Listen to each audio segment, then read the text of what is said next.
स्यूडोमेम्ब्रेनस candidiasis. अब देखो, स्यूडोमेम्ब्रेनस candidiasis कहने का मतलब साफ है कि एक फॉल्स मेम्ब्रेन क्रिएट हो रहा है। ठीक है, ये कौन सा टाइप होता है? प्राइमरी टाइप ऑफ कैंडिडियासिस होता है। ये आपको मैंने फर्स्ट लेक्चर में बताया था कि ये एक प्राइमरी टाइप ऑफ कैंडिडियासिस होता है, और जब कभी भी शॉर्ट नोट्स आएगा आपको ये एलेबोरेट करना ही पड़ेगा। ठीक है, सबसे कॉमन टाइप का यही कैंडिडियासिस होता है। यह भी बहुत इंपॉर्टेंट है कि most common type of candidiasis इसको हम बोलते हैं।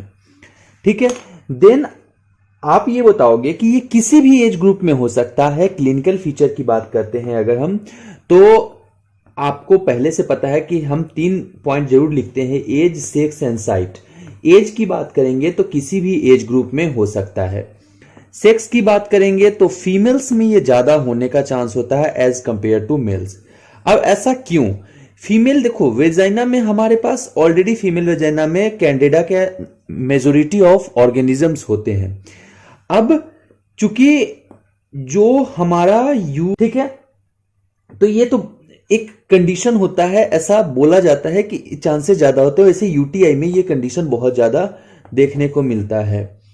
इसके साथ साथ जो पेशेंट इम्यूनो कॉम्प्रोमाइज्ड होते हैं उनमें ज्यादा होता है, मतलब एचआईवी के केस में ज्यादा होता है। फर्स्ट लेक्चर में भी मैंने आपको ये बताया था। अब इसके साथ आपको ये भी बोलना होगा कि जो पेशेंट डेबिलिटेटेड होते हैं, क्रोनिकली इल पेशेंट होते हैं, उनमें ज्यादा होते हैं those patient who are on the corticosteroids.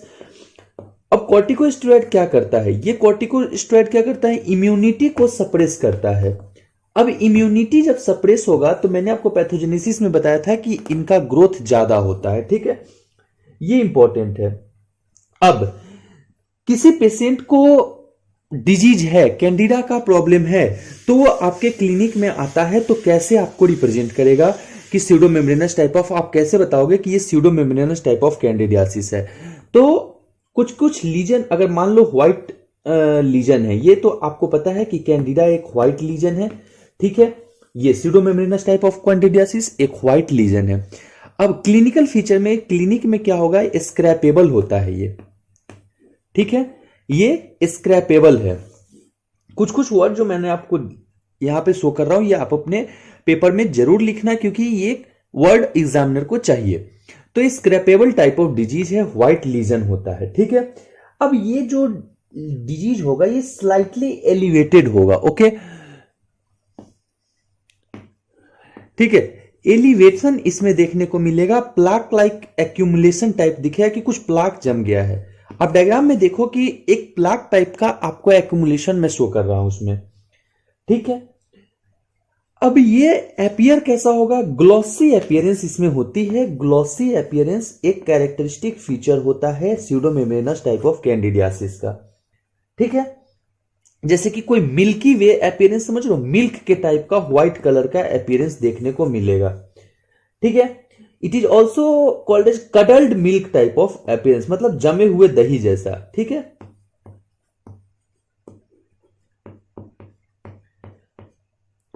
इस टाइप का ये अपीयरेंस शो करता है।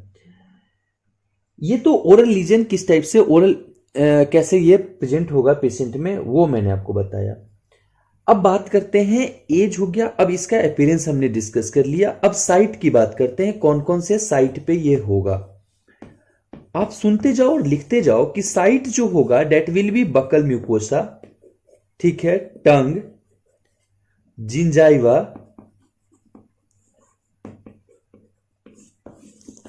ठीक है, बक्कल म्यूकोसा, टंग, जिंजाइवा, इन सब पे ये बहुत ज्यादा चांसेस होता है इस डिजीज के होने का।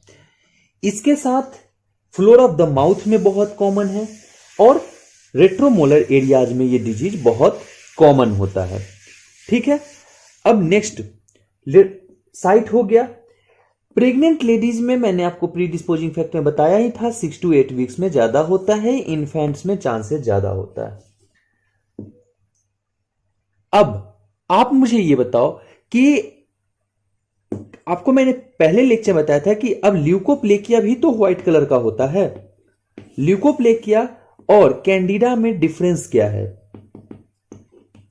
देखो, जब क्लिनिक में पेशेंट आपके पास आता है, ये क्या होगा, स्क्रैपेबल होगा, ठीक है, ये नॉन स्क्रैपेबल होगा। आप एक गॉज पीस से अगर लेकर के हटाने की कोशिश करोगे तो ये रिमूव हो जाएगा, ये रिमूव नहीं होगा, ल्यूकोप्लेकिया रिमूव नहीं होगा। एंटी फंगल ड्रग देने पे कैंडिडा क्योर हो सकता है विद इन 1 वीक, इसके जो इनिशियल लीजन है वो खत्म हो जाएंगे, बट ल्यूकोप्लेकिया खत्म नहीं होगा। तो ये कुछ एक कंडीशन है जहां पर ये देखने को मिलेगा। इसके साथ साथ अब बायोप्सी करोगे तो इसमें फंगल हाइफे देखने को मिलेंगे और इसमें कोई फंगल हाइफे नहीं देखने को मिलेगा। ल्यूकोप्लेकिया के केस में कैंडिडा में फंगल हाइफे देखने को मिलेगा।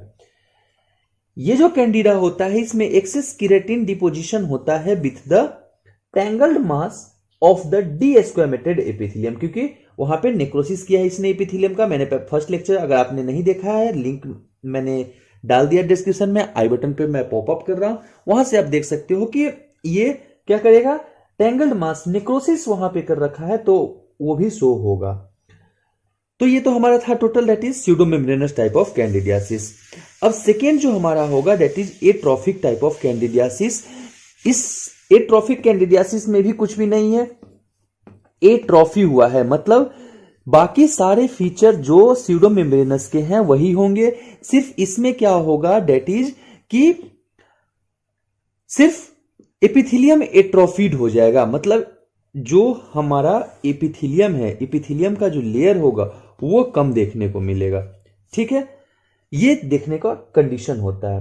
अब आ जाते हैं हमारे पास जो सेकेंड टाइप ऑफ कैंडिडियासिस है, दैट इट इज, और ये जो एट्रोफिक टाइप ऑफ कैंडिडियासिस इसका दूसरा नाम होता है एरिथमेटस कैंडिडियासिस, एरिथमेटस कैंडिडियासिस, ठीक है, और इसको एंटीबायोटिक सोर माउथ भी कहते हैं, ठीक है। और इसमें क्या होता है कि ये जनरली कहां देखने को मिलता है, सेंट्रल में, जो टंग का एरिया है, ये टंग है मान लो, तो ये जो सेंट्रल एरिया है टंग का, यहां पे पैपिला का एट्रोफी होने लगेगा इसमें, अगर ये किसी पेशेंट को हो गया है तो, ठीक है। और ये जो कंडीशन होता है ब्रॉड स्पेक्ट्रम एंटीबायोटिक की वजह से हुआ, कि मान लो आपने एंटीबायोटिक ब्रॉड स्पेक्ट्रम यूज कर दिया पेशेंट में, तो उसकी वजह से ये देखने को मिलता है, क्योंकि हमारा चेंज हो गया वहां पे फ्लोरा के कंडीशन में। अब दूसरा कंडीशन एक और है कि ये trophic type of candidiasis males में ज्यादा होता है इन कंपैरिजन टू फीमेल्स, ठीक है। थोड़ा पेनफुल होता है क्योंकि वहां पे क्या हो, एपिथेलियम का जो है वो एट्रोफी हुआ है, तो पेनफुल थोड़ा सा ये होता है, ठीक है।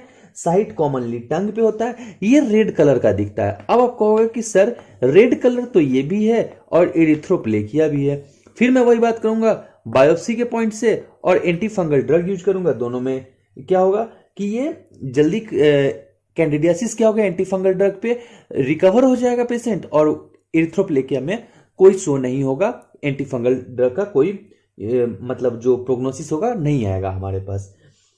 और रेडनेस क्यों हुआ है, रेडनेस वाइवा में पूछा जाएगा, रेडनेस क्यों हुआ, क्योंकि वेस्कुलरिटी इंक्रीज हो गई और केराटिनाइजेशन डिक्रीज हो गया है, ठीक है, क्योंकि एपिथेलियम का क्या हुआ है, डिजेनरेशन हुआ है, ब्लड वेसल्स ऊपर की तरफ आ गए हैं, तो इसकी वजह से रेड रेड वो दिख रहा है। तो ये भी एक इंपॉर्टेंट फीचर है, आप ध्यान में रख सकते हो। अब क्या है कि जो ये कैंडिडा है, कैंडिडा में क्या होता है, डिफ्यूज्ड बॉर्डर होता है, जबकि उसमें क्या होता है, एरिथ्रोप्लेकिया में वेल डिमार्केटेड और शार्प बॉर्डर होता है। ये बायोप्सी में आपको पता चल जाएगा। और कैंडिडा में क्लिनिक में आएगा तो पेशेंट का कैसा भी फीचर हो सकता है, और जो एरिथ्रोप्लेकिया के पेशेंट होंगे उसमें ऐसे राउंड टाइप का एकदम वेल डिमार्केटेड पैचेज होगा। तो ये सब कुछ कंडीशन है जो कि देखने को मिलेगा एट्रोफिक टाइप ऑफ कैंडिडियासिस में। सेंट्रल पैपिलरी एट्रोफी होगा टंग का। जनरली इनिशियल में पेशेंट एसिम्टोमेटिक रहता है, बाद में जाकर सिम्टोमेटिक होता है, क्योंकि पेनफुल कंडीशन जनरेट होने लगता है। और कैंडिडा का स्मोकिंग के साथ बहुत कोरिलेशन है, जैसे जैसे स्मोकिंग बढ़ेगा कैंडिडियासिस बढ़ना चालू हो जाएगा। तो ये भी एक इंपॉर्टेंट फीचर है। Then we have filiform papillae का लॉस हो गया है, और dorsal aspect of the tongue पे बहुत ज्यादा देखने को मिलता है। जो टंग पे आपको पैपिला पता है, तो फिलिफॉर्म जो पैपिला है, not fungiform nothing all, only filiform papilla जो होते हैं उनका लॉस हो गया है। अब जब ये लॉस हो गया तो इसकी वजह से क्या हो गया, ब्लड वेसल्स ऊपर की तरफ, ब्लड वेसल्स और टंग में बहुत ज्यादा वेस्कुलरिटी होती है तो वहां पे रेडनेस ज्यादा देखने को मिलता है।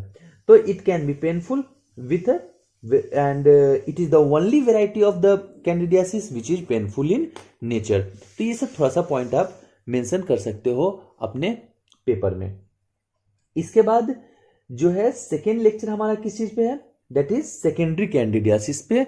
तो वो मैं नेक्स्ट लेक्चर में आपको डिस्कस करूंगा आपसे कि सेकेंडरी कैंडिडियासिस क्या होता है और उसका ट्रीटमेंट क्या है। तब तक के लिए आपको नोट्स चाहिए इस चीज का तो आप मुझे पिंग करना टेलीग्राम ग्रुप में, मैं आपको लिंक दे ये नोट्स दे दूंगा और आप हमें इंस्टाग्राम पे फॉलो भी कर सकते हो, that is on the ocean of dentistry, link description में है। एंड शेयर और सब्सक्राइब कर देना हमारे चैनल को और प्रेस करना बेल आइकन को। Thank you, that's all for today, keep watching ocean of dentistry.